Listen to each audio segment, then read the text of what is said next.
개인연금을 좀 말씀을 드릴 건데요. 저희가 아까 소득 대체율 말씀드렸었잖아요. 국민연금은 내 소득의 9%를 내잖아요. 그런데 소득 대체율이 한 20% 정도 된다라고 했었고요. 퇴직연금은 8.3% 정도 내는데 소득 대체율은 한 10% 플러스 알파라고 봅니다. 그러면 내가 소득 대체율 60%를 가지고 가려면 어떻게 해야 돼요? 개인연금으로 얼마 정도를 적립을 해야 될지를 좀 계산을 한 건데요. 한 10에서 15% 정도 내 소득에서 그렇게 모아야 된다라고 합니다. 실질적으로 어떤 기사화가 됐었던 자료인데요. 소득의 15% 정도를 연금에 넣어야 그래도 안정적으로 연금으로만 이제 소득 대체율 60%를 가지고 갈 수 있다라는 자료입니다. 근데 이제 아까도 제가 처음에 보여드렸던 것처럼 우리가 이것저것 준비하다 보니 실질적으로 개인연금을 준비하기가 만만치는 않습니다. 그러면 좀 효율적으로 준비를 해야 되는 게 있어서 이 자료를 한번 보여드릴 건데요.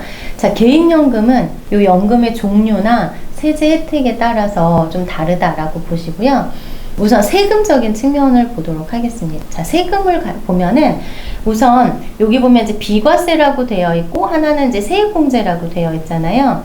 자, 비과세는 내가 연금을 가입을 해가지고 납입을 하는 기간 동안에는 세금 혜택이 없어요. 그냥 보험료만 내는 거예요. 그런데 연금을 받을 때는 거기에 해당하는 세금은 또 없어요. 그러니까 우리가 보통 금융상품을 은행에서 이자를 받으면 이자소득세 15.4%를 떼잖아요. 그 세금이 없다라고 보시면 됩니다. 그러니까 내가 연금보험을 들어서 내 원금 1억을 넣었는데 연금으로 받다 보니 한 2억 정도 받은 거예요. 그러면 1억 정도의 차이가 있으면 보통은 그거에 15.4% 세금을 떼야 되는데 이 상품은 그 세금이 없다라는 거죠. 자, 두 번째는 세액공제예요. 내가 연금을 가입을 해가지고 열심히 돈을 내요. 그러면 1년 동안 돈 낸 거에서 13.2%를 환급해주는, 연말정산할 때 환급받는 상품으로 많이들 알고 계시는 게 이제 세액공제연금입니다. 대신에 얘네들은 돈을 낼 때는 세금 혜택을 받았기 때문에 연금을 받을 때는 세금을 냅니다. 5.5%. 다행스럽게도 15.4%가 아니라 그냥 5.5% 조금 싼 세금을 떼는 거다. 그래서 세금적인 측면에서는 그렇게 두 가지로 나뉘어지고요. 비과세 연금은 생명보험사에서만 판매를 하고 있어요. 그런데 연금저축 같은 경우에는 보험사, 은행, 증권사에서 다 판매하고 있습니다. 혹시라도 이 중에 2000년 이전에 가입한 연금저축이 있으신 선생님이 계시다 라고 하면 둘 다의 혜택을 받으실 수 있습니다. 내고 있는 보험료에 소득 공제를 받으면서 나중에 연금을 받을 때도 세금 없이 받으실 수가 있어요. 근데 2001년 이후부터는 이 상품이 없어져 가지고 아마 요 구개인연금을 가지고 계신 분들은 그렇게 많지는 않으실 것 같습니다. 그리고 이 연금저축하고 비슷하게 아까 말씀드렸었던 이제 IRP 계좌에다가 내가 개인 납입한 금액도 세액공제 13.2%를 받으실 수 있습니다. 자, 이렇게 세금적인 측면에서 좀 나뉘어질 수 있고요. 또 하나는 연금을 수령하는 시기예요. 보통은 생명보험사의 연금은 내가 한번 개시를 하면 죽을 때까지, 아까 국민연금처럼 죽을 때까지 계속 나옵니다. 그러니까 내가 1억을 넣었는데 뭐 이자 포함해가지고 2억을 다 인출해서 써도 살아만 있으면 계속 나오는 게 종신연금이고요. 근데 뭐 손해보험이라든지 은행이라든지 증권사에서 판매하는 이런 연금저축 같은 경우들은 종신형 수령은 좀 어렵습니다. 아니면 10년, 20년 이렇게 해서 내가 투자한 그 금액이 전부 다 소진이 되면 더 이상 연금을 받으실 수가 없는 거. 그렇게 생각하시고 나는 비과세보다는 그냥 해마다 연말정산하면서 돈을 좀 돌려받고 싶은데 라고 하면 이렇게 세액공제 받으실 수 있는 요 항목에서 선택을 하시고요. 그러니까 누군가가 추천을 해준다고 해가지고 무조건 그거를 가입하시는 것보다는 어떤 게 나한테 더 맞는지를 선별해가지고 고르시는 게 훨씬 효율적이겠죠. 네, 그래서 그렇게 좀 고르시면 좋겠고요.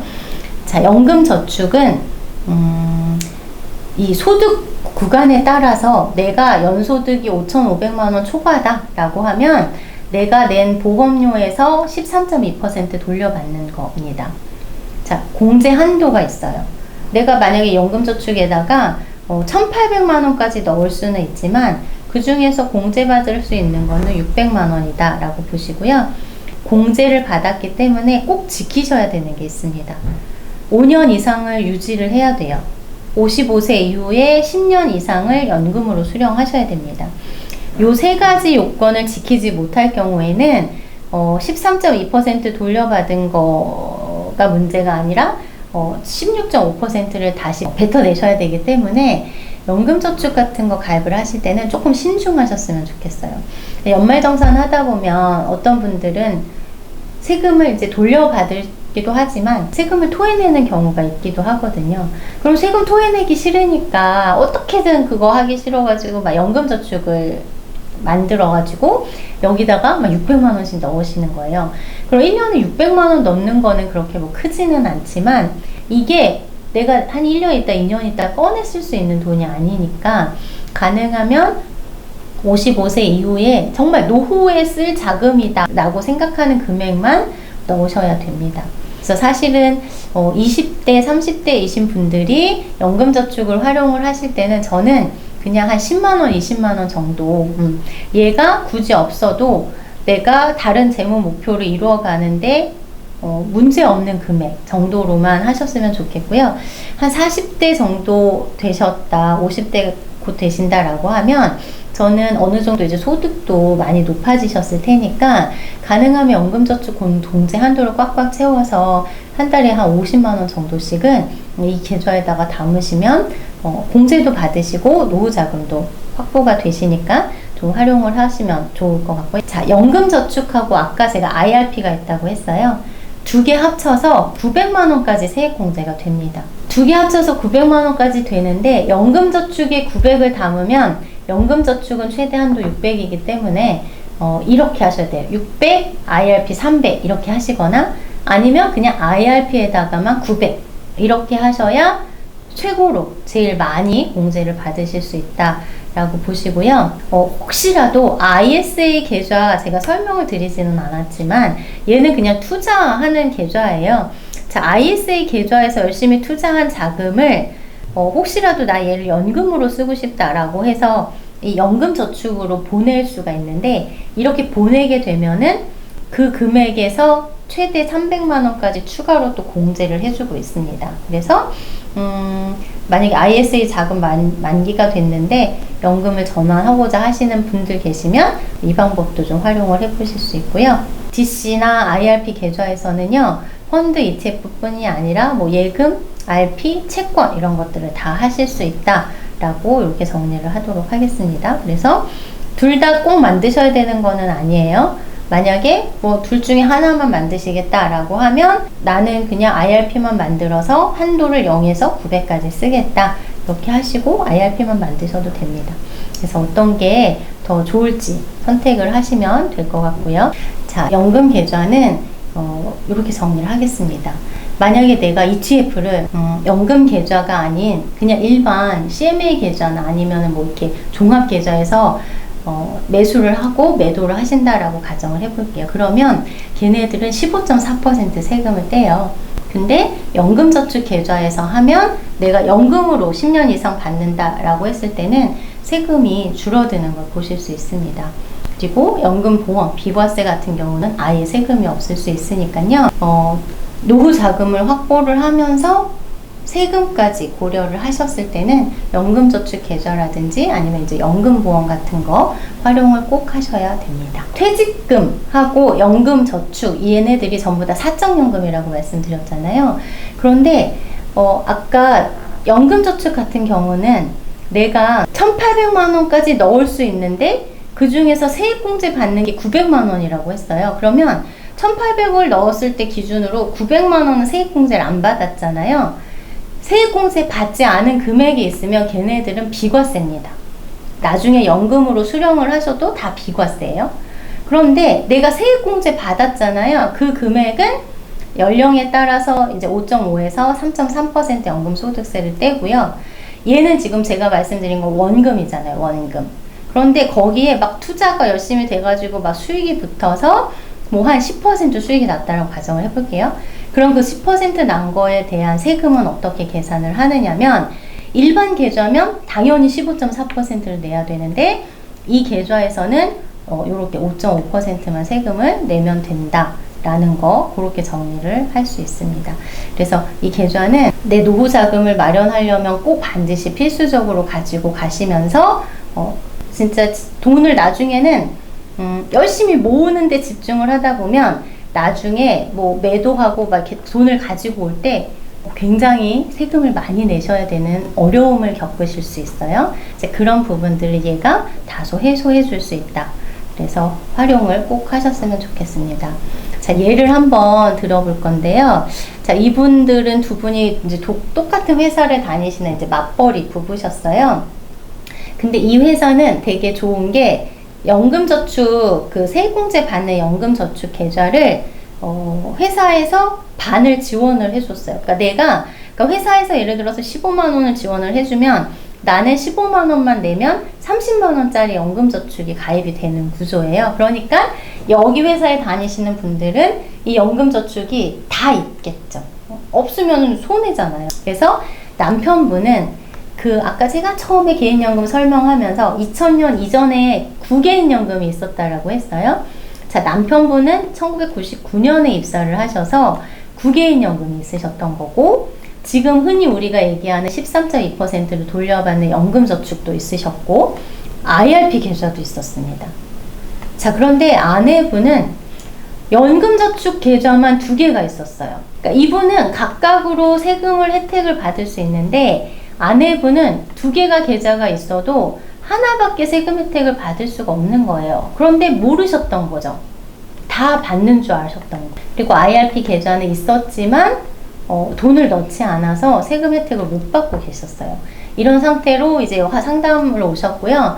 제가 이렇게 쭉 봤더니 너무 아까운 거죠. 왜냐면 남편분은 그래도 다 공제를 받지만 아내분은 요걸 못 받고 있잖아요. 그래서 이거를 어차피 못 받으니 IRP로 보내자라고 해서 이분들이 조정하기 전에는 한 달에 한 200만 원씩 이렇게 연금을 가입을 해서 내시면서 절세는 한 100만 원밖에 못 하셨거든요.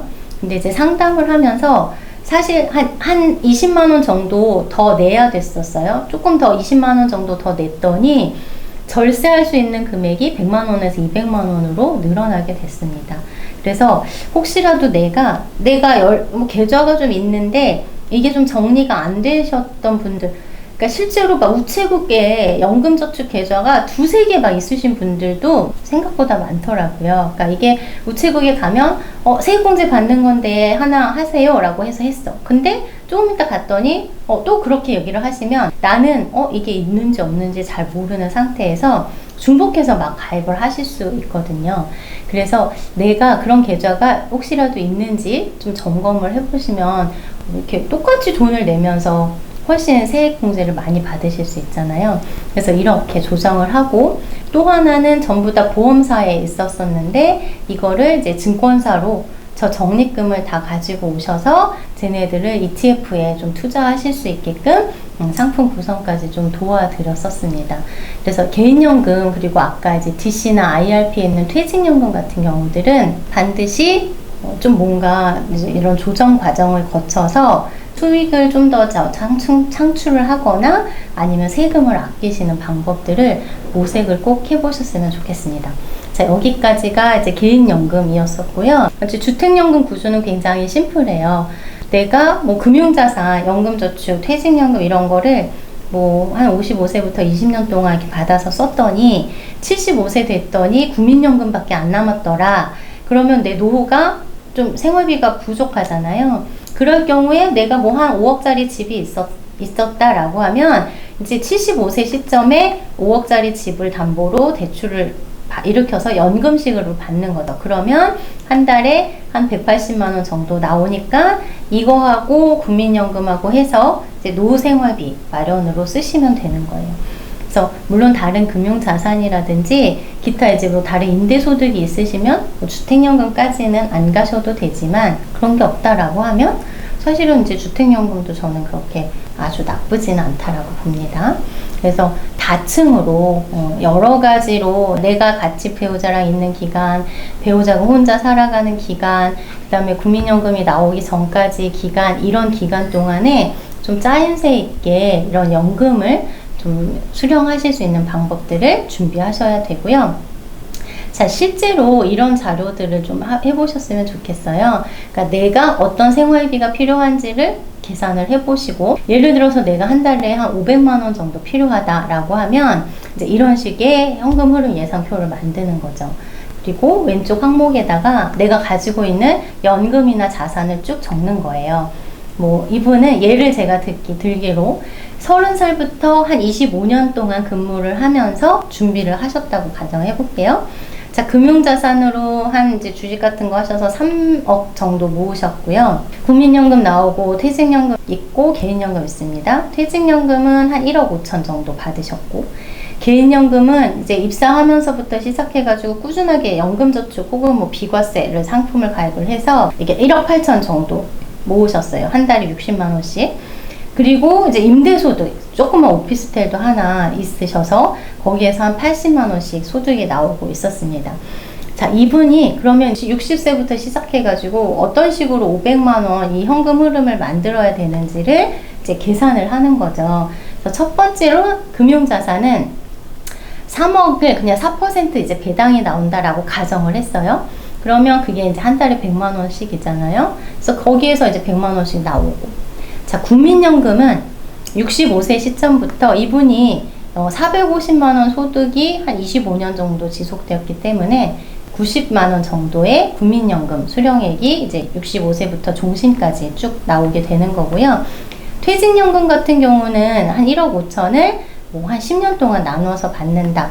원금 기준입니다. 여기에 만약에 수익이 붙으면 기간이 좀 더 길어질 거예요. 자, 이렇게 해서 퇴직연금이 이 앞으로 좀 땡겨서 받으시는 거고요. 그 다음이 이제 개인연금입니다. 내가 준비한 개인연금이 꾸준하게 납입을 했더니 한 1억 8천 정도 되어 있고요. 걔네를 한 15년 동안에 걸쳐서 빼서 쓰는 거죠. 얘도 역시나 마찬가지로 수익이 더 붙으면 조금 더 길게 빼서 쓰실 수 있어요. 자, 이렇게 계산했더니 그리고 이제 임대소득이 하나 있었었잖아요. 그러면, 자, 60세부터 65세 국민연금 받기 전까지는 한 400만 원 정도의 현금 흐름이 나오죠. 65세가 됐더니, 495만 원 정도의 현금 흐름이 나옵니다. 그런데 퇴직연금이 없어지고, 그리고 이제 개인연금까지 없어지게 되면 부족하게 되잖아요. 이 뒷부분이. 그래서 이 뒷부분을 이렇게 주택연금으로 대체를 하시는 거죠. 이분 같은 경우는. 그래서 5억짜리 집 정도가 있고 70세부터 받으실 때 한 150만 원 받으셔서 그렇게 그래서 국민연금, 퇴직연금, 개인연금, 주택연금, 임대소득까지 해서 한 500만 원의 현금 흐름을 이렇게 맞추는 겁니다. 그리고 금융자산은 이게 이자 배당을 받는 금액이라 뭐 이렇게 원금이 3억은 그대로 있잖아요. 이제 걔네들은 뭔가 비상자금 혹은 노후에 만약에 의료비를 쓰셔야 된다라고 하면 이제 그런 비용으로 좀 목돈이 지출되어 될 때 쓸 수 있습니다. 자, 이렇게 사실은 그냥 내가 열심히 한 60세까지 꾸준하게 직장 생활을 하면 그렇게 어렵지 않게 확보될 수 있을 것 같지 않으신가요? 그래서 이 작업이 막 너무 복잡하고 그렇게 힘든 과정은 아니니까 여러분들이 통합연구 포털에 가셔가지고 요거 이제 한번 다운을 받으신 다음에 살을 붙여서 이 작업을 한번 꼭 해보셨으면 좋겠습니다. 그래서 조금 더 디테일하게 뭐 본인하고 배우자가 또 있을 수도 있잖아요. 그럼 이런 경우에는 맞벌이시다 라고 하면 사실은 이 세 가지 연금으로도 어느 정도 이렇게 꽉 차게 현금 흐름을 확보하실 수 있거든요. 그래서 이 현금 흐름 예상하는 이 표를 한번 꼭 작성을 해보시기를 당부드리면서요. 자, 여기서 내용 마무리하겠습니다. 일찍 시작하실수록 적은 금액으로 내가 원하는 재무 목표를 달성하실 수 있으시니까요. 좀 반드시 기억하셔가지고 적은 금액부터라도 시작하셨으면 좋겠고요. 강의 잘 들어주셔서 너무 감사합니다.